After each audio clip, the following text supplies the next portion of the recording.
Saludos y bienvenidos a esta octava lección del Certificado de Responsabilidad Pública y Gobernanza de la Pontificia Universidad Católica de Puerto Rico. El tema de hoy es la importancia de la supervisión y la evaluación de las políticas públicas. Como recordarán, soy el doctor Hernán Vera Rodríguez, catedrático y decano del Colegio de Estudios Graduados en Ciencias de la Conducta y Asuntos de la Comunidad de la Pontificia Universidad Católica de Puerto Rico. En la tarde de hoy vamos a estar acompañados de dos de nuestras estudiantes graduadas, la joven Marlene Cabán Huerta, estudiante doctoral y ayudante de investigación de nuestro colegio, y la joven Jennifer Castellanos Barreto, estudiante también de nuestro doctorado en Psicología Industrial Organizacional y ayudante de investigación también. Recordarán que el tema que elaboramos la vez pasada fue el tema de la formulación de las políticas públicas y llevamos, ¿verdad?, a cabo una complicada, ¿verdad?, vamos a decir, o profunda investigación sobre ese tema. En el día de hoy, pues vamos a hablar de la supervisión, la implantación, la supervisión y la evaluación de esas políticas públicas. Por lo tanto, los cuatro objetivos que nos dirigen en el día de hoy son exponer la importancia de la supervisión y la evaluación de las políticas públicas, exponer la evaluación como el eslabón perdido del proceso de política pública y explicar varios modelos evaluativos. Esto, más que para llegar a conocer su contenido técnico, es para tener una idea general de las herramientas que se utilizan en la evaluación de políticas públicas y de la posibilidad que eso presenta para mejorar nuestra administración pública. También un tercer objetivo es justipreciar la evaluación como un componente medular de la gestión de calidad en el sector público.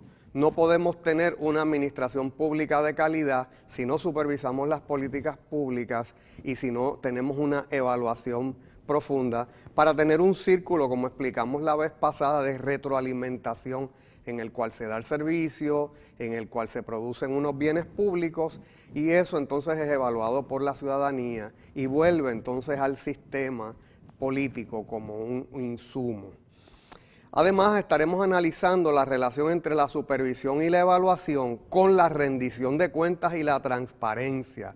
Fíjense que tenemos dos conceptos aquí muy en boga y de gran envergadura, como es la rendición de cuentas y la transparencia, pero a veces se nos olvida que eso está enlazado pues, con la buena supervisión y la buena evaluación. Así que estaremos un par de horas hoy trabajando ese tema.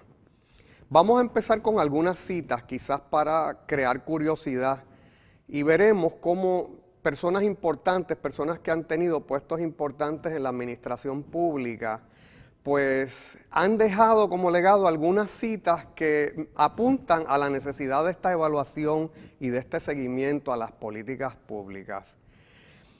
En los 1880 realmente, el politólogo Woodrow Wilson, quien fue también el 28º presidente de los Estados Unidos, nos decía, hoy día es más fácil redactar una constitución que implementarla. Y estos son grandes palabras porque la Constitución de Estados Unidos, y él está hablando de la Constitución de Estados Unidos, por primera vez crea un sistema republicano de gobierno y se separa esa forma constitucional de lo que eran las monarquías, lo que eran las monarquías absolutas. Entonces fue muy difícil, ¿verdad?, conceptualizar lo que debía ser un gobierno democrático, lo que debía ser un gobierno representativo. Si bien eso es difícil, fíjense que el presidente Woodrow Wilson, politólogo, cuando escribe realmente esto, nos señala, es muy fácil conceptualizar una constitución, lo difícil es vivirla, hacerla un documento viviente, implementarla, crear instituciones que ayuden a resolver los problemas de la ciudadanía. Pasamos entonces con otra cita de otro expresidente de los Estados Unidos, Ronald Reagan. Ronald Reagan utiliza una frase, realmente es una frase rusa, y es una frase que él oye en las negociaciones contra el desarme, o a favor, vamos a decir, del desarme bélico, del desarme nuclear. Y es, trust but verify, cree pero verifica. Así que en la administración pública, el funcionario, el alto ejecutivo de gobierno, el formulador de políticas públicas, no debe conformarse con simplemente formular la política, con crear la ley, con aprobar las leyes. Eso es parte del juego democrático.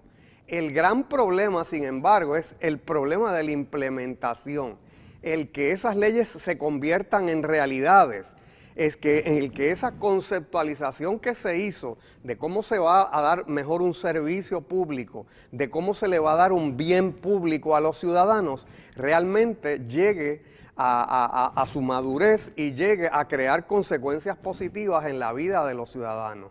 Así que eso es un gran llamado a la supervisión y es un gran llamado al seguimiento de las políticas públicas, de los programas y de la gestión gubernamental.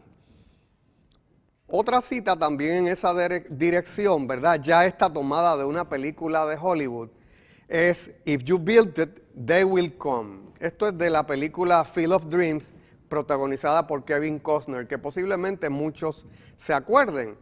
Así que es un poco, si nosotros lo construimos, ellos vendrán. Si nosotros lo pensamos, va a suceder. La realidad en nuestra administración pública a veces dista mucho de esa realidad. A veces creamos ese sueño, a veces formulamos esa política, a veces formulamos esta ley, creamos aquel reglamento, pero en realidad no tiene buenas consecuencias, a veces ninguna consecuencia para la vida de los ciudadanos. Y ese es uno de los temas que vamos a plantear en el día de hoy, ¿verdad? Ese seguimiento que hay que darle a las políticas públicas. En el día de hoy también presentaremos algunos estudios de casos y que nos servirán de ejemplo positivos en algunos momentos donde sí podremos constatar que esas políticas formuladas, esas ideas, esos conceptos, esos acuerdos entre los actores de política pública que presentamos en la clase pasada, pues crean soluciones adecuadas para los problemas de los ciudadanos. Pero veremos que en muchos casos simplemente no ocurre nada, la política pública no genera ningún producto, o si genera en otras ocasiones un producto, ese producto puede ser deficiente, ese producto puede ser insatisfactorio para la realidad de los ciudadanos. Vamos a repasar un poco entonces el proceso de política pública que discutimos en la conferencia pasada, haciendo quizás hincapié entonces en varios de los elementos de ese proceso. Lo primero que dijimos que ocurría cuando se da el proceso de política pública es la identificación de un problema o situación. Les decía en aquel entonces que realmente para que una situación se convierta en un problema social, tiene que ser acogido por el poder político. Eso se puede lograr a través de los medios de comunicación, eso se puede lograr a través de los grupos de interés, eso se puede lograr de distintas formas, ¿verdad? Que le llegue esa necesidad al sector público, sobre todo a través de las agencias del Ejecutivo o a través de los representantes del pueblo en el Poder Legislativo. Luego se da una agregación de intereses y una organización.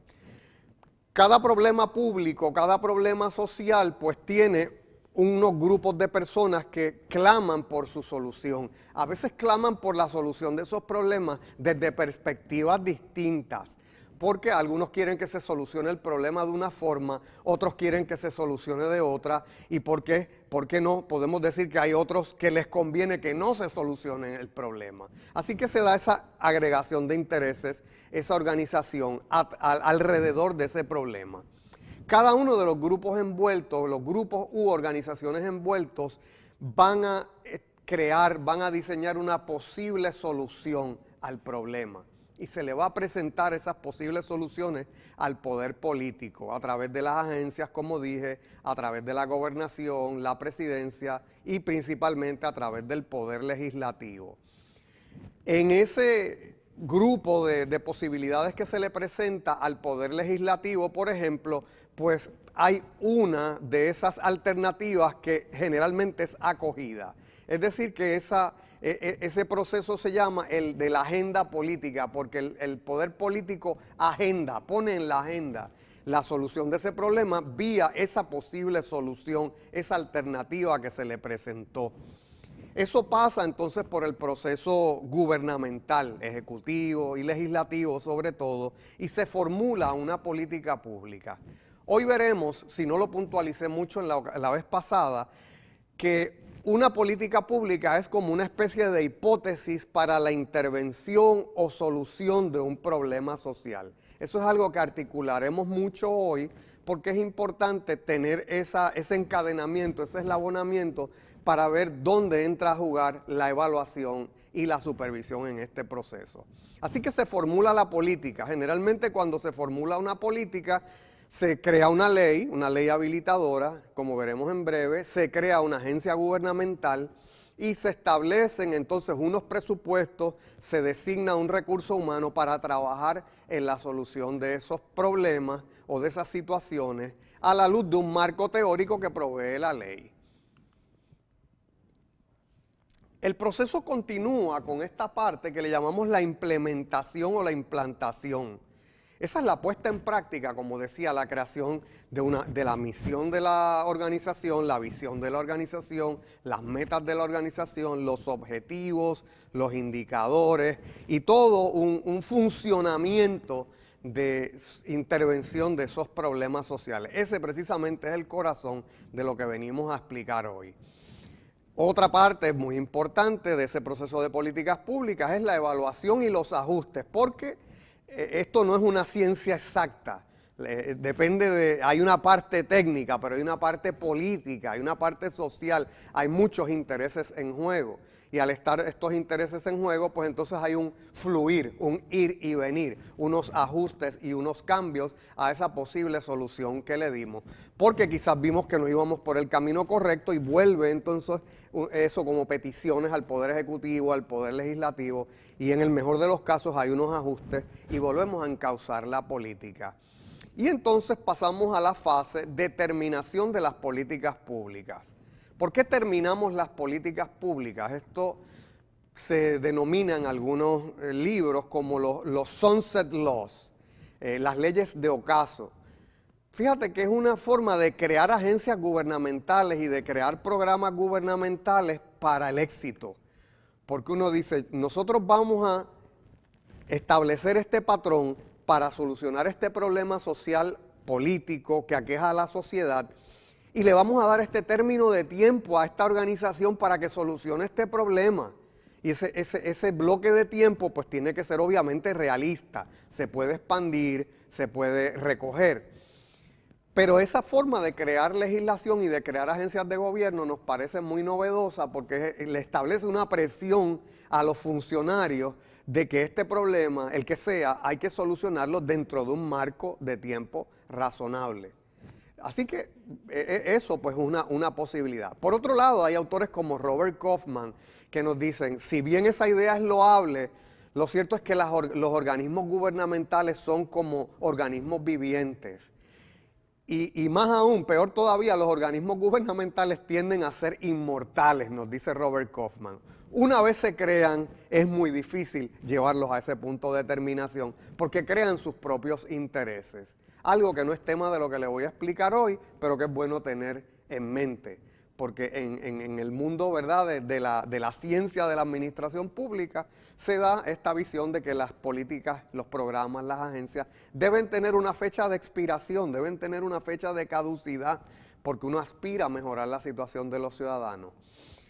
O si esa política no sirvió, pues se termina esa política porque hay otra política que va a sustituirla. Si esta agencia de gobierno no funcionó, pues se examina, se supervisa, se rediseña y se lanza otra agencia gubernamental, otros programas gubernamentales para tratar de atajar ese problema de una forma más eficiente. Así que siempre debiéramos estar hablando de terminación de las políticas, pero para lograr esa terminación tenemos que estar atando esa terminación a una evaluación adecuada, una evaluación científica de por dónde va la política pública en ese caso. Cuando hable de política, dicho sea de paso, en el marco de esta conferencia, me refiero a política o políticas públicas. Cuando hable de política partidista, pues me refiero a la otra política. ¿Okay? Antes de la supervisión, pues la implementación, como les dije. Así que tenemos, fíjate, aquí una serie de círculos concéntricos, donde establecemos la ley habilitadora. Usted puede trazar, ¿verdad? Uno dice el Departamento de la Familia de Puerto Rico, la Policía de Puerto Rico, el Departamento de Salud. Pues todos esos organismos gubernamentales tienen una ley que la crearon o que los crearon. Eso se llama la ley habilitadora. En esa ley están designados los poderes de esa agencia, el ámbito de esa agencia o la competencia de esa agencia, a qué se va a dedicar, y a veces entramos a lanzar algunos objetivos o unas metas muy generales en esa ley habilitadora de a qué se va a dedicar esa agencia. De esa ley habilitadora y de la creación de esa agencia surgen unos programas, ¿verdad? Así que yo tengo dentro del Departamento de la Familia, pues yo tengo programas que tienen que ver con adultos mayores o envejecientes, tengo programas que tienen que ver con familias y niños, tengo una serie de programas que hacen viable el cumplir con los objetivos de la ley habilitadora. Esos programas a su vez se rompen en núcleos de acción más pequeños, que le llamamos proyectos. Y esos proyectos entonces para poderse llevar a cabo conllevan la designación de recursos humanos, la creación de una estructura organizacional, conlleva también el establecimiento de unas facilidades, un lugar físico, de unos sistemas de información. Así que de nuevo esto presenta, ¿verdad? Pues la política que está creada por la ley habilitadora, que se rompe en programas, que se rompe en proyectos y que a la vez se rompen estrategias, presupuestos, recursos humanos y facilidades. Así que, claro, más adelante veremos que cuando nosotros hablamos de evaluar una política pública, realmente en muchas ocasiones lo que estamos evaluando son los programas, porque la política se rompe en programas y la política es una cosa muy general para poderla evaluar. La ley habilitadora pues puede crear distintos tipos de organismos.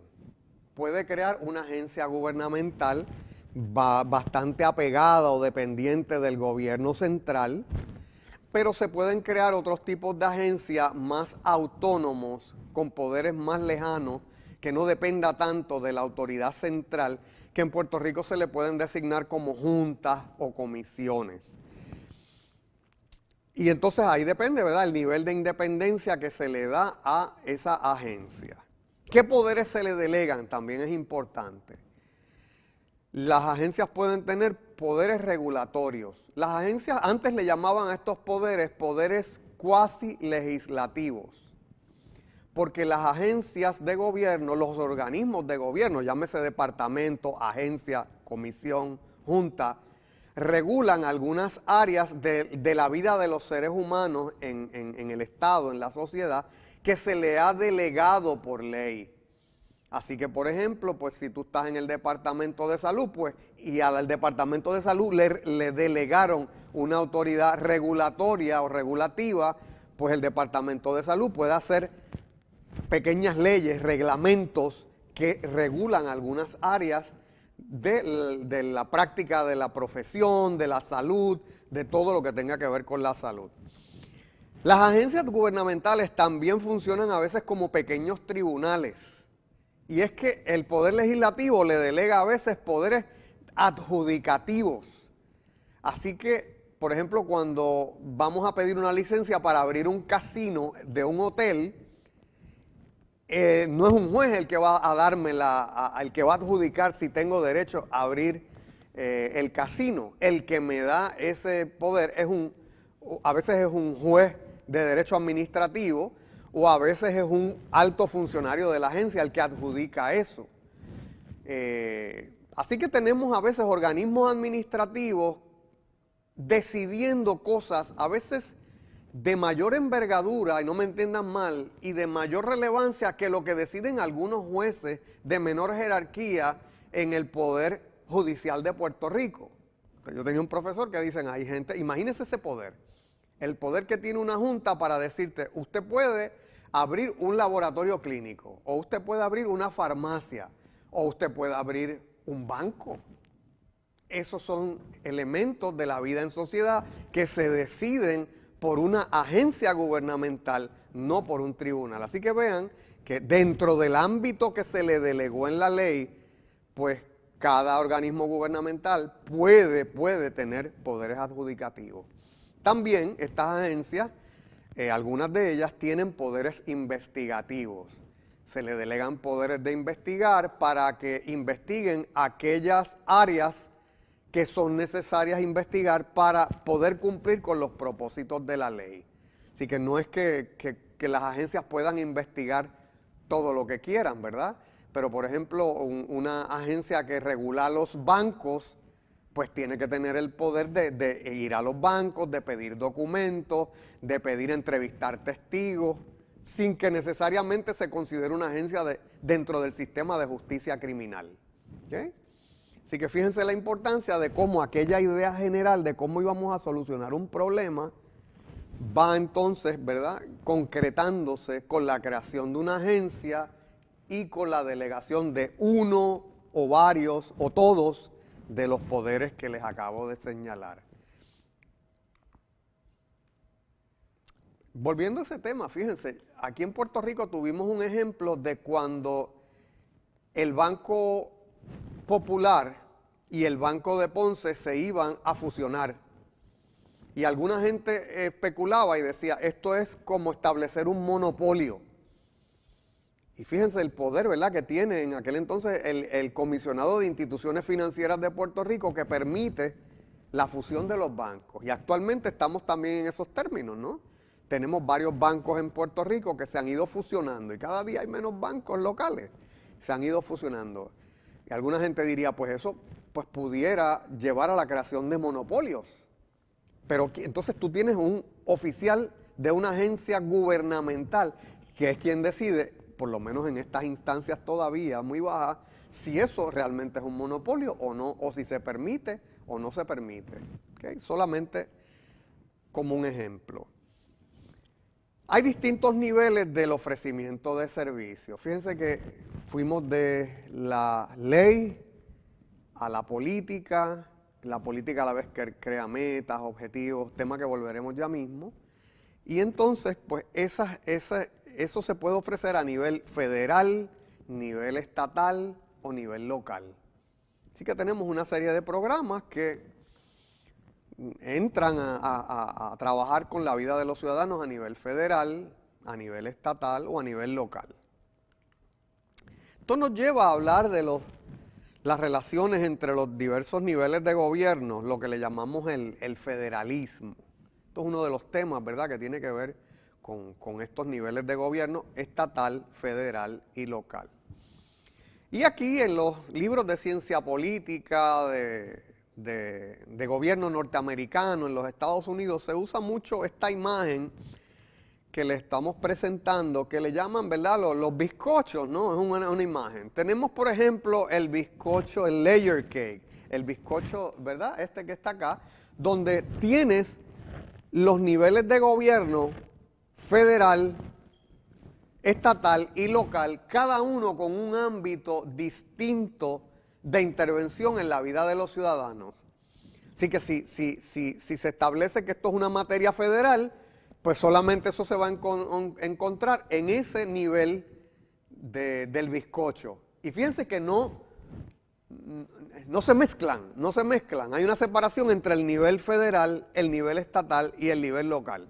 Y si es de competencia federal, pues el gobierno federal únicamente tiene posibilidad de intervención. Si es el nivel estatal, que se le delega a esa autoridad, pues solamente va a intervenir el gobierno estatal. Y si es el gobierno local, eso se establece que le va a tocar únicamente a los gobiernos locales, pues solamente será el gobierno local el que lo trabajará. Así que eso fue así en el pasado. Contemporáneamente, más hacia nuestros tiempos, pues usan la imagen del marble cake, de este bizcocho marmolizado, donde hay una mezcla entre los niveles federal, estatal y local. A veces se establece la política a nivel federal, se establece un nivel de fondos a nivel federal, pero se delega en el gobierno estatal una posibilidad de implantación de esos proyectos y programas y se comparte esa autoridad, ese poder y esa responsabilidad con los gobiernos locales. Así que hay esa entremezcla y ahí uno ve que la vainilla, el chocolate y los demás elementos se van mezclando. El profesor Warren Sykens, un profesor de Estados Unidos, nos habla hoy día del pancake federalism, ¿no? Es el federalismo en forma de pancake. ¿Por qué? Y es una imagen que él usa, quizás burlándose de las anteriores. Porque nos dice, hoy día realmente, en muchas ocasiones, no siempre, en muchas ocasiones lo que se da es que el gobierno federal da un mandato, esto hay que hacerlo, y transmite ese mandato hacia los estados. Y los estados que se resuelvan como puedan, logrando el financiamiento de esas políticas. Es decir, se establecen las políticas y los estados, y de ahí, ¿verdad?, que se le sacó todo el aire al bizcocho. El aire quizás pensando que es la autoridad, pensando que es el financiamiento. Es un federalismo sin financiamiento, que él le llama el pancake federalism, y que es una de las formas que en algunas ocasiones interviene el gobierno federal. Siguiendo con el tema del ofrecimiento de servicios, fíjense que hoy día hay una playa de unas posibilidades enormes, ingentes, de ofrecer servicios gubernamentales. La forma típica antes era, vamos a crear una agencia gubernamental, vamos a contratar personas, vamos a establecer unos programas y ofrecemos el servicio. Es decir, que era una forma centralizada, excesivamente gubernamental. Ese era el mundo, qué sé yo, de los 60 y los 70, donde todos los niños que estudiaban en escuela pública iban en guaguas amarillas a la escuela, las nenas vestían de blanco y de azul y los niños vestían de caqui. Ese es ¿verdad? En esa ideología del gran gobierno, del gobierno que estaba presente, del gobierno papá, si quieren, ¿no? Esa imagen paternalista del gobierno. Sigue habiendo mucho de eso, pero hoy día lo importante al establecer una política pública es el que se le solucione los problemas a los ciudadanos y que eso se haga de una forma eficiente, económica, responsable, legal. Y hay un buffet más amplio de posibilidades de ofrecimiento del servicio. Son alternativas. En algún momento uno no tiene que estar de acuerdo con todas, pero vamos, en la literatura de la administración pública y en la realidad de los gobiernos a través del mundo, han implantado alternativas como estas, algunas veces con éxito y otras veces sin el mismo. Así que tenemos por acá la forma típica, los servicios directos ofrecidos por la agencia, ¿verdad? Así que la agencia establece unas oficinas, establece unos presupuestos, nombra un personal y ofrece ese servicio de una forma tradicional. Muy relacionado con eso está el tema de la regulación, ¿verdad? El tema de la regulación, los ciudadanos tenemos una relación odio y amor con la regulación que hace el gobierno. Por un lado, pues no nos gusta que nos sobreregulen, pero por otro lado, queremos o exigimos esa regulación. Hay prácticas, por ejemplo, imagínense, en los tiempos donde no existían los congeladores, los freezers, las neveras, uno se pregunta, ¿es lícito yo pescar un pez, congelarlo y 3 meses después descongelarlo y comérmelo? ¿Es esa práctica salubre, lícita, adecuada? Pues en muchas ocasiones compañías como la del general Byrd Foods, le dice al gobierno federal, mírate esta práctica, certifica que esta práctica es sana y ponle la marca de que esto es así, ¿no? Y hoy día, pues, ¿qué le digo yo? Imagínense en qué casa no hay algún elemento de comestible que no sea congelado, pero eso no era la realidad antes que existieran los congeladores, ¿no? Lo mismo con los trenes. Uno dice, yo me voy a montar en un tren, y imagínense la primera persona que se montó en un tren. Y había hasta tratados que decían que algunos científicos especulaban que el montarse en un tren y lograr que el cuerpo alcanzara esas vertiginosas velocidades de 40 millas por hora, pues uno se podía romper en moléculas. Uno se podía romper en moléculas. O sea, es seguro viajar en tren, es seguro viajar en jet.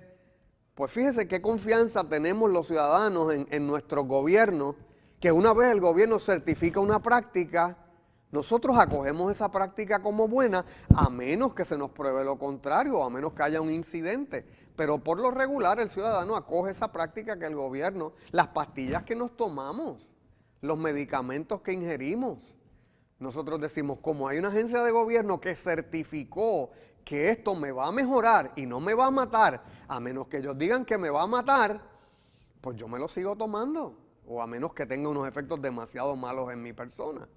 Pero fíjense la importancia de cómo cuando una práctica es regulada y cuando es aprobada por el gobierno, los ciudadanos le damos una carta de triunfo a nosotros. A veces la cosa corre a lo contrario, ¿no? A veces para mejorar un servicio, los ciudadanos, las políticas públicas han tendido a desregular algunas prácticas. En la presidencia del presidente Reagan en los Estados Unidos, a Reagan le movía mucho esta política de desregulación y planteaba, quizás como hipótesis, que los pasajes aéreos eran demasiado caros por las muchas regulaciones que tenían las líneas aéreas en los Estados Unidos sobre todo. Y fíjense, ¿verdad? Volvemos a lo de la marca que le da el gobierno a una práctica. Yo me monto en un avión con mucha seguridad porque uno entiende que el gobierno cada cierto tiempo verifica que esa práctica sea sana y que haga unas inspecciones o que le exija unas inspecciones a las líneas aéreas. Entonces, en los tiempos de Reagan se da una tendencia a desregular muchas áreas de política pública. Una de ellas tenía que ver con el tráfico aéreo. Y entonces se elimina mucha reglamentación del tráfico aéreo, ¿verdad? Del movimiento de personas a través de las líneas aéreas. Interesantemente, los precios bajaron. Interesantemente, no aumentaron demasiado o notablemente la cantidad de aviones o de jets que se caían por esa práctica. Porque la contención aquí era que si un avión fallaba y se moría gente, quien más perdía, aparte de los que perdían la vida, eran las líneas aéreas, porque hay una tendencia del consumidor a no viajar por una línea aérea que ha tenido problemas. Así que de nuevo, es una forma, es un área de política pública, esa área de la desregulación. Es cirugía de cerebro, es muy fino el tema de cómo vamos a desregular algo, pero es una posibilidad de mejorar el servicio, porque si un área está muy regulada, pues posiblemente no haya muchos competidores dispuestos a entrar en ella. Tenemos también a veces la delegación a los estados, eso se lo había explicado anteriormente. Lo que no lo había explicado es este término del devolution, y es que el gobierno federal por un tiempo o durante mucho tiempo tomó la postura de centralizar en ellos mismos muchas áreas de política pública, tantas que no podía posiblemente manejarlas. Y entonces el gobierno federal pues decide después devolverle a los estados muchas de las áreas que le había eliminado, que les había quitado, ¿no? De otra área que tiene que ver con eso es la privatización. Hemos hablado en muchas ocasiones de la privatización y entonces la privatización es un área también que se utiliza para darle servicios a la ciudadanía. Ya no es el gobierno central, ya no son los estados, sino que hay una transferencia de poderes a compañías privadas, a grupos privados. En muchas ocasiones el gobierno utiliza entes privados para ofrecer sus servicios. Fíjense que sigue habiendo un fin público involucrado. El gobierno simplemente ha entendido que posiblemente el sector privado tenga a veces más experiencia, más expertise en un área específica de manejo de programas, manejo de políticas públicas, o en otras ocasiones es posible que tenga un equipo, o sea, haga falta tener un equipo especializado que solamente existe en las empresas privadas. Así que de ahí que surgen, ¿verdad? La privatización, los grants y contracts, que son formas que tiene el gobierno federal de decirle al sector privado, oigan, aquí está esta posibilidad, yo necesito dar este servicio, pero quisiera saber cuál de ustedes, cuál compañía, cuál grupo está disponible para dar este servicio. Estas son las cualificaciones que estos grupos tienen que tener, estos son los equipos que hay que tener para ofrecerlo, este es el tiempo del cual disponemos para hacerlo, esta es la evaluación que vamos a hacer durante ese tiempo, y entonces hay esa posibilidad de las privatizaciones, las APPs y otras formas de privatización. Yo abogo por el sector público, yo soy profesor de administración pública, pero tengo que reconocer que hay ciertas áreas donde el gobierno ha tenido éxito, los gobiernos en el mundo han tenido éxito utilizando este tipo de estrategia. Debemos, sin embargo, llamar la atención que es un área también por la cual a veces entra la corrupción en el servicio público, ¿verdad? Porque están los grandes capitales incidiendo, ¿verdad?, en el tema de la función pública. Tenemos también a veces esa delegación a grupos privados. Un área típica de esta delegación a grupos privados es la regulación de muchas profesiones. Por ejemplo, cuando se va a certificar quién es médico en un país o quién puede ser abogado en un país, pues, sobre todo lo de médico, pues en Puerto Rico se le ha delegado a un ente privado, ¿verdad?, el certificar que esta persona es médico. Y es verdad, esas son distintas formas y hay muchas más, ¿verdad?, de este mosaico de formas que tenemos para ofrecer servicios. Resulta interesante, fíjate, sin embargo, la ley del Government Performance and Results Act de 1993. Esta ley y sus enmiendas llaman la atención de la necesidad de hacer una administración pública, una implantación de políticas más certera en el gobierno federal. Vamos a leer algunos abstractos.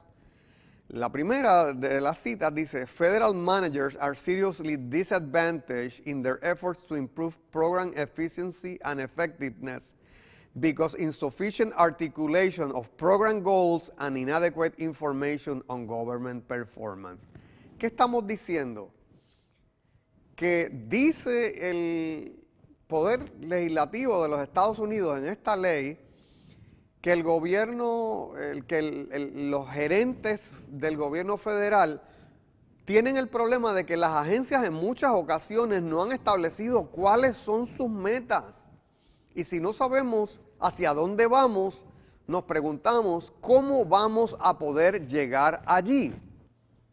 Así que a partir de 1993, con esta ley que se llama, le dicen GEPRA, pues se da ese esfuerzo a nivel federal de que cada agencia de gobierno federal establezca su misión, establezca su visión, establezca sus metas, sus objetivos, sus métricas para determinar si se han logrado o por dónde vamos en el logro de los objetivos.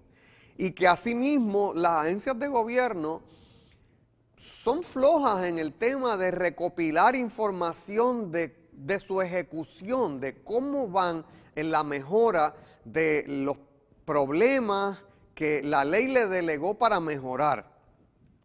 Otra cita también de esa ley de GEPRA es Congressional Policy Making, Spending Decisions and Program Oversight are seriously handicapped by insufficient attention to program performance and results. Es decir, que no le estamos dando seguimiento, no hay una clara rendición de cuentas de parte de las agencias gubernamentales. Sigue diciendo el legislador, to initiate program performance reform with a series of pilot projects in setting program goals, measuring program performance against those goals, and reporting publicly on their progress. Es decir, tenemos que establecer unas metas y objetivos y tenemos que medir la ejecución de ese programa contra esas metas y objetivos. Y que hay que hacer un informe público de qué resultados se han encontrado. Fíjense que se cuela por allí el tema de la transparencia, ¿verdad? De que el ciudadano debe saber en todo momento qué está haciendo el gobierno, cómo lo está haciendo, y el tema también de la rendición de cuentas. A la agencia se le han delegado unos poderes, a la agencia se le ha otorgado un presupuesto, a la agencia se le ha otorgado un personal, y la agencia es responsable ante el legislador, ante sus jefes y ante la ciudadanía de establecer por dónde va en el logro de sus metas y objetivos. Dice además la ley, to improve federal program effectiveness and public accountability by promoting a new focus on results, service, quality and customer satisfaction. Fíjense que hay unos indicadores de cosas que deben mejorar. Lo primero es la rendición de cuentas, el accountability. Vemos mucho en nuestra discusión pública en el país que a veces los funcionarios hablan de accountability. El término accountability se traduce en español como rendición de cuentas. Y entonces nos habla de que la GEPRA, la ley, de que hay que promover esa rendición de cuentas y que hay que darle un nuevo enfoque a la función pública, donde hay un enfoque hacia los resultados, hacia la calidad del servicio y hacia la satisfacción del cliente. Fíjense qué concepto tan importante, ¿verdad? De que los ciudadanos somos a la vez los que le otorgamos al poder al gobierno para que haga las funciones, pero a la vez somos el cliente del gobierno. Vamos a hablar entonces, a introducir el tema muy brevemente, hay un curso que podemos dedicar a esto, el curso de la planeación estratégica en el sector público. ¿Por qué traemos este tema? Porque la ley GEPRA lo que nos habla, acabamos de mencionar, es eso, ¿no? Hay una falta del establecimiento de unas metas, hay una falta del establecimiento de unos objetivos. Hay una falta en general entonces de esa planeación estratégica. Y acuérdense las 3 citas con las que comenzamos esta conferencia, ¿verdad? 3 citas donde decíamos que tienes que creer, pero tienes que verificar, ¿ok? Y que las cosas no van a ocurrir espontáneamente. Así que tenemos en este lado la política pública, la ley habilitadora que crea esa política pública, que se bifurca a la vez en la creación de agencias gubernamentales y en la creación de programas, metas, objetivos, estrategias, los que se rompen a su vez en proyectos y actividades. Fíjense que una política es todo eso. Una política lleva a la creación de agencias y lleva al establecimiento de metas, objetivos y estrategias que se rompen a la vez en proyectos y actividades. Y se establecen entonces, después de esos proyectos y actividades, unos indicadores de gestión. Entonces vamos a dar unos ejemplos de indicadores de gestión. ¿Cómo sabemos si una agencia va por buen camino o va por mal camino? Pues tenemos que establecer unos indicadores. Cuando vamos en el carro y vamos hacia algún lugar, pues tenemos algunos indicadores de si vamos a llegar o no. ¿Cuál es la velocidad que llevo? ¿Cuál es la presión del aceite? ¿Cuál es la cantidad de combustible que me queda? Pues tiene que haber unos indicadores de si voy a llegar, no voy a llegar, cuándo voy a llegar, cómo voy a llegar. Pues esa gestión también tiene que tener unos indicadores.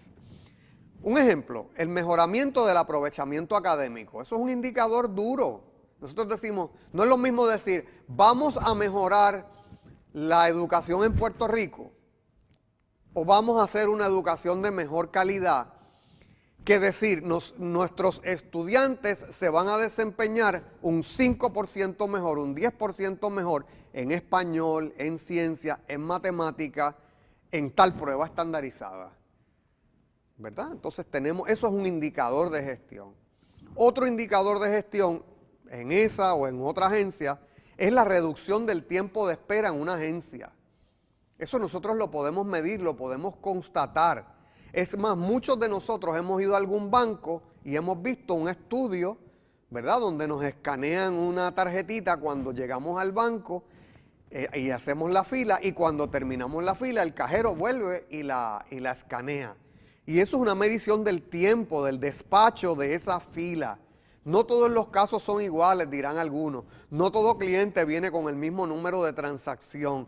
Pero un estudio de esa índole nos da una idea de cuántos clientes yo puedo atender por unidad de tiempo, independientemente quizás de las transacciones que venga a hacer o de lo complejo que es el cliente o si trajo todos los documentos o no los trajo. Es un punto de comienzo para mejorar la calidad del servicio en nuestra administración pública. Otro indicador de gestión, ¿verdad? Nosotros decimos, vamos a mejorar la economía en el país, ¿verdad? Eso lo vimos en todas las campañas políticas. Nosotros vamos a mejorar la economía del país. Pues, ¿con qué se come eso? ¿Cuáles son los indicadores? Pues uno de los indicadores, uno de los muchos indicadores es una disminución en la tasa del desempleo. Que vamos a ser honestos, puede depender o no de nuestra gestión o de la gestión de la agencia o del gobernador en particular, porque a veces hay fenómenos externos. La vez pasada hablábamos del ambiente y de los efectos del ambiente de las organizaciones, pero tenemos que medir la gestión, y una de las formas de ver si la economía va mejorando o va empeorando, uno de muchos indicadores que podemos utilizar es la disminución de la tasa de desempleo. Otro indicador es la disminución en días de hospitalización.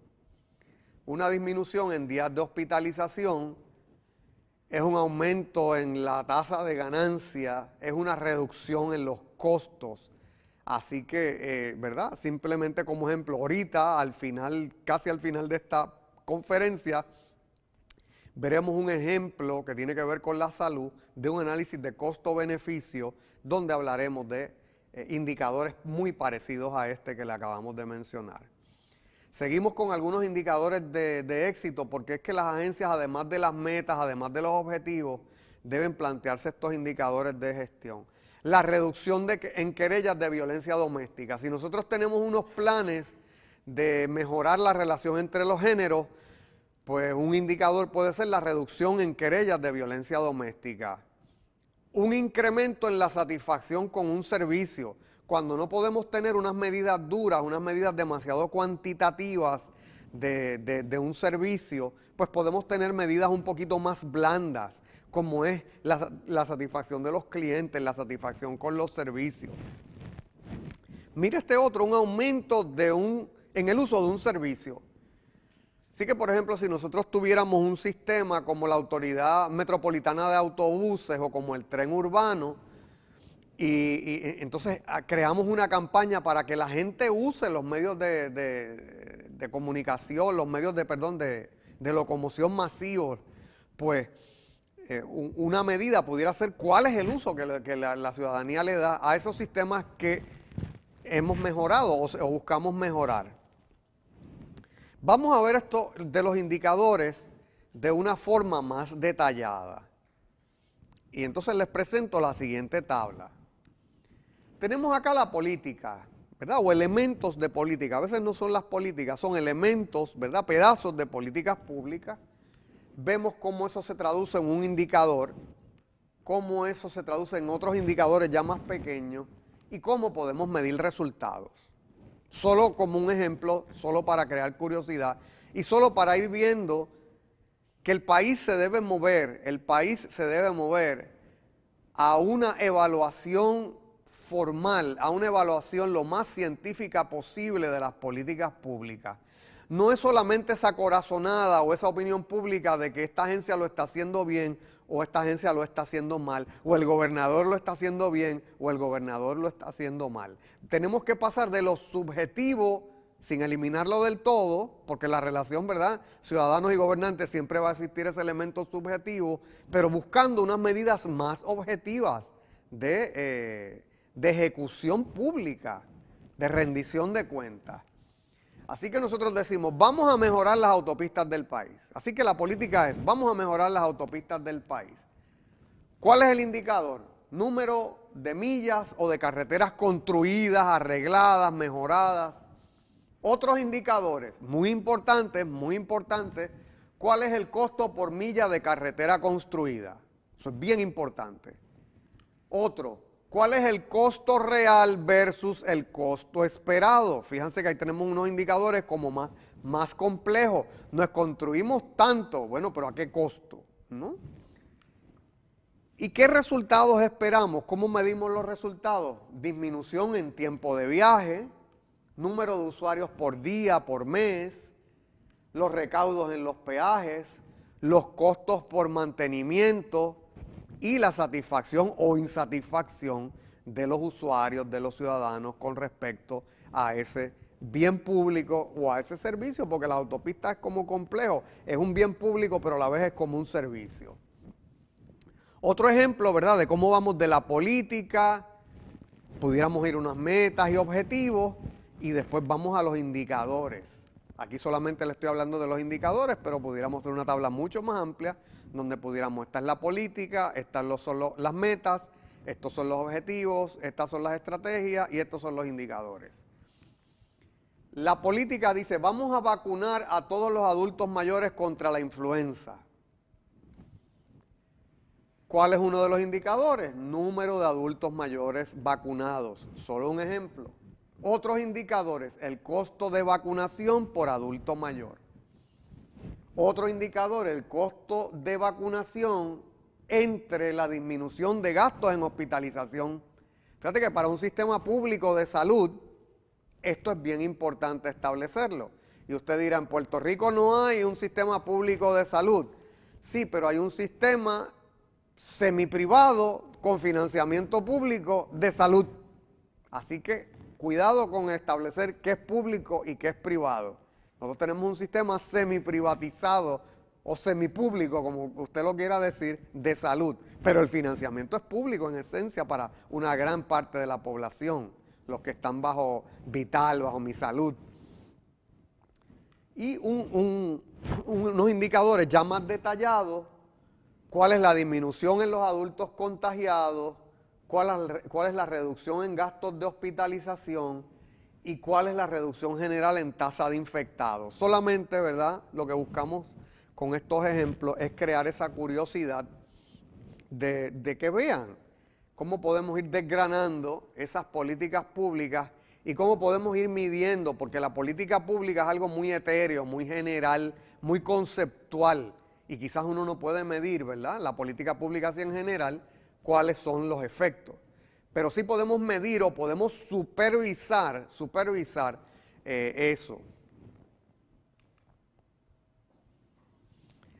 Aquí traemos dos citas importantes del gurú de la gerencia, Peter Drucker. Casi todo el que estudia administración de empresas, casi todo el que estudia planeación, oye hablar de Peter Drucker. Y Peter Drucker nos habla de que el objetivo de la planeación estratégica es la acción, y es la acción ahora. No es planear, ¿verdad?, o planificar para dejar así abierto si se lograron o no se lograron los objetivos. La planeación tiene que estar amarrada con la acción. Si no, pues podemos tener libros, podemos tener montones de páginas de internet con la planeación de la agencia, pero ¿cómo se ata eso a los resultados? Tiene que estar atado a la acción. Nos dice también Drucker, los planes son solo buenas intenciones a menos que degeneren, un juego de palabras, degeneren en trabajo duro. Así que tenemos que planificar para la acción. Tenemos que planificar para el trabajo duro. Así que el país tiene, número uno, que planificar, tiene que planear, las agencias tienen que establecer su planeación estratégica, pero para cumplirla, porque en el fondo lo que está son las políticas públicas, es el poder público para resolverle problemas a los ciudadanos. Esto nos lleva al círculo de Deming. Uno de los temas más importantes que a mí me parece existen en nuestra administración pública es la gestión de la calidad. La gestión de la calidad. Y desde los 60, 70, en el mundo de la gerencia se está dando estos enfoques de gestión de la calidad. Y uno de los gurús de la calidad, pues W. Edwards Deming, que nos habla del ciclo de la calidad. Y es muy importante verlo, visualizar las políticas públicas y traer esta herramienta de la gerencia, traer esta herramienta de la planeación para la administración pública. Deming nos habla, ¿verdad?, que en la parte alta acá del ciclo tenemos que planificar, tenemos que planear. La agencia tiene que saber para dónde va, tiene que tener clara su visión, tiene que tener clara su misión, tiene que tener claras sus metas, sus objetivos, sus indicadores, las métricas. Y de ahí tiene que darse un qué hacer, tiene que darse un movimiento, tienen que darse los servicios, tienen que darse los bienes. Muy importante para el tema de hoy es el próximo elemento, el elemento de cotejar, el elemento de supervisar, el elemento de evaluar. Y eso se da por los funcionarios de la agencia, por los funcionarios generalmente de alta jerarquía, de mediana jerarquía y de baja, ¿verdad?, del nivel técnico, pero con cierta autoridad. Así que esa supervisión se tiene que dar a través de toda la organización, Eso conjuntamente con una evaluación de las políticas y con una evaluación de los programas, nos lleva entonces a la actuación. La actuación es corregir si es necesario. La agencia no tiene que verse como algo, o los programas gubernamentales no tienen que verse como algo sacrosanto, algo que no se puede cambiar.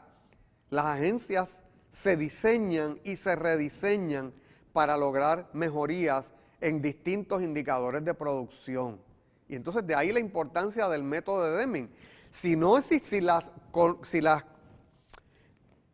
empresas privadas no siguieran este ciclo, todavía nosotros estuviéramos usando celulares, teléfonos celulares que fueran tan grandes como una lonchera, ¿no? O que la batería durara 5 minutos, o que el minuto de comunicación celular te costara $1, ¿verdad? Pero la empresa privada es muy dada a revisar su calidad, a buscar la innovación, y la aplicación de métodos de gestión de calidad puede ayudarnos a hacer ese cambio en la gestión pública de ese celular de maleta a un teléfono inteligente. Yo creo que ese es el cambio cuántico, el salto cuántico que tiene que dar la administración pública, sobre todo en nuestro país.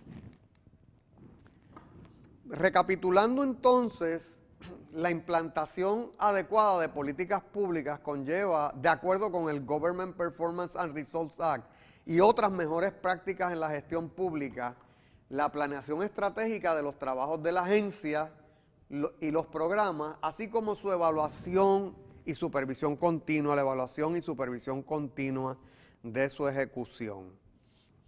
Ahora vamos a pasar un momentito con nuestras estudiantes, nuestras ayudantes aquí, ya que han visto esta primera parte de la presentación de la conferencia, pues tengan una oportunidad para hacer sus preguntas y poder compartir con ustedes. Muy bien, escuchando, ¿verdad?, todo lo que ha estado planteando, usted ha hablado bastante de lo que es la planificación. Incluso en esa última parte, en el círculo de Deming, uno de los primeros pasos es eso, la planificación. Entonces le pregunto, ¿cómo evalúa usted la planificación estratégica en Puerto Rico? La planificación estratégica, al menos en el sector público, porque hay que cualificarlo, ¿no? A mí me parece que ha habido algunos esfuerzos que varían de agencia en agencia. Yo le diría que las agencias más técnicas, vamos a decir el Banco Gubernamental, el Departamento de Hacienda, han hecho algunos ejercicios por llevar a cabo esa planeación. Eso, sin embargo, claro, en Puerto Rico hay una gran variable que afecta a la planeación estratégica, y nosotros vamos a mencionar ahorita al final, que es la política partidista, que es el vaivén de cambios de administración. Así que ha habido pocos esfuerzos de hacer una planeación estratégica seria, pero esos grandes esfuerzos a veces se han ido, ¿verdad?, por el drenaje, porque cuando ya van creando alguna cultura de planeación estratégica, se da un cambio de administración, cambian todos los actores dentro de la agencia, a veces se cambian las políticas públicas Y entonces hay que, en el mejor de los casos, volver a recomenzar. Yo creo que hay que hacer un compromiso, casi un pacto social, casi un pacto nacional, donde una administración pública que viene al poder debe acoger o llegar a una negociación, como en los países que están en guerra, ¿verdad? Llegar a una negociación de, oye, si tú ganas y yo gano, vamos a defender esto que le conviene al pueblo, ¿no? Así que, recapitulando, pues yo creo que ha habido unos esfuerzos puntuales, no demasiados.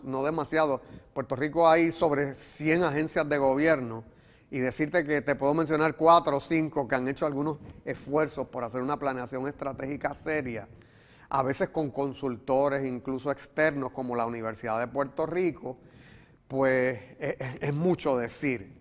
Y entonces esos esfuerzos que hubieran servido como modelo de mejores prácticas para nuestro gobierno o para otras agencias, pues a veces se han visto diezmados por cambios en la política partidista del país. ¿Contesté tu pregunta? Sí, gracias. Buenas tardes, doctor. Buenas tardes. Acorde pues a lo que venía hablando sobre las estrategias, la planeación estratégica, quisiera saber, por ejemplo, cómo en Puerto Rico, principalmente en las políticas públicas, se evalúa la implementación de modelos de calidad.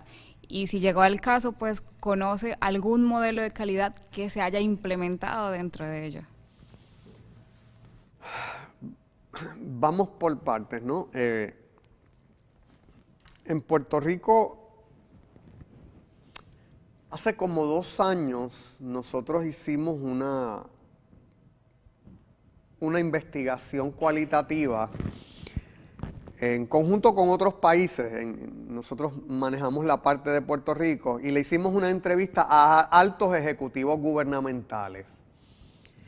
Y una de las cosas que le preguntábamos a esos altos ejecutivos gubernamentales, donde incluimos alcaldes, donde incluimos legisladores, donde incluimos jefes de agencia, le preguntábamos cómo se da la gestión de calidad en tu agencia. Y las respuestas que dieron eran muy generales y no respondían a una visión sistémica de la implantación de un sistema de gestión de calidad. Dicho de otra forma, si usted hablara con cualquier empleado, por pequeño que sea, en una empresa privada, usted le haría esa misma pregunta que me acaba de hacer. Oye, ¿en tu organización hay un sistema de gestión de calidad? Te va a decir que sí. Y si le preguntas cuál, también te lo va a decir. Te va a decir, nosotros seguimos el modelo Deming, o seguimos el modelo EFQM, o seguimos el Lean Six Sigma, seguimos el modelo Malcolm Baldrige. Así que te dicen, ¿verdad? Siempre va a haber una posibilidad, ¿verdad? Te van a decir, este es el modelo de gestión de calidad, nosotros lo seguimos, se sigue al pie de la letra, se nos hacen unas charlas, unas indicaciones. Así que, de nuevo, recapitulando entonces, pues, ha habido unos esfuerzos, de nuevo, volvemos a lo mismo de la vez anterior. Por ejemplo, la Contraloría en Puerto Rico, tiempo atrás, pues hizo una gran inversión en el establecimiento de un modelo de gestión de calidad. Y cuesta mucho instaurar un modelo de gestión de calidad porque es un cambio cultural. Nos vamos a guiar, ¿verdad?, por un marco ahora de gestión. Y es un gran esfuerzo y yo creo que sería una gran aportación de cualquier candidato político. Si nosotros queremos, ¿verdad?, cambiar el país, pues eso sería una gran aportación, el que nuestras agencias gubernamentales siguieran en su funcionamiento algunos de los modelos de gestión de calidad. No todos fueron hechos para el sector de servicios. No todos fueron hechos para la administración pública, pero sí ha habido mucho en América Latina y Europa. Hay muy buenas experiencias de implementación de modelos ajustados a la realidad de la administración pública. ¿Alguna otra pregunta? En un principio, usted habló de los poderes que se le asignan, ¿verdad? Cuando se establece una política pública y se crea una agencia, hablo de unos poderes. ¿Cómo se da ese proceso de asignación de esos poderes o cómo se decide qué poder va a tener esa agencia o si los va a tener todos o algunos? Fíjate, eso es como una planeación, una proyección que hace el legislador, ¿no? Que hace el poder legislativo hacia el futuro, viendo cuál es el servicio que se va a dar, cuál es la población que se va a atender, y ahí hay como un guessing, ¿verdad? De qué poderes necesita la agencia. Y ahí pues le puedo otorgar alguno de esos poderes, 2 de esos poderes, los 3 poderes. A veces se excede en darle los poderes. A veces la agencia tiene los 3 poderes y tú dices, pues hay uno de ellos que no lo usa para nada. Hay otras agencias que uno dice, caray, le hubieran dado ese poder, hacía sentido el que, de verdad, era lógico el que tuviera este poder, pero no lo tiene. Y, por ejemplo, ¿qué te digo yo? El DACO, el Departamento de Asuntos del Consumidor, Contraloría, pues. Uno dice, pues hay agencias que le debieron haber dado más poder, o quizás en su gran sabiduría, pues el poder legislativo, para tener cierto, ¿verdad? Que la agencia no se convirtiera en un supergobierno, pues limitó sus poderes y dejó esos poderes en la legislatura, o los dejó en la judicatura, o los dejó en el Poder Ejecutivo. Así que no es una ciencia exacta, ¿verdad? Yo creo que cada cierto tiempo, según hablamos de terminación de políticas públicas, pues cada cierto tiempo yo creo que las políticas públicas no deben ser perennes y que una agencia debiera volver quizás a la legislatura cada cierto tiempo para ver si los poderes que tiene son suficientes para cumplir con el designio que la ley le hizo o porque la realidad cambió. Así que yo haría unas especies de leyes más tipo acordeón, ¿no? Donde esos poderes sean más tipo acordeón, donde la agencia cada cierto tiempo se evalúa y gana o pierde poderes para poder llevar a cabo la misión que se le delegó.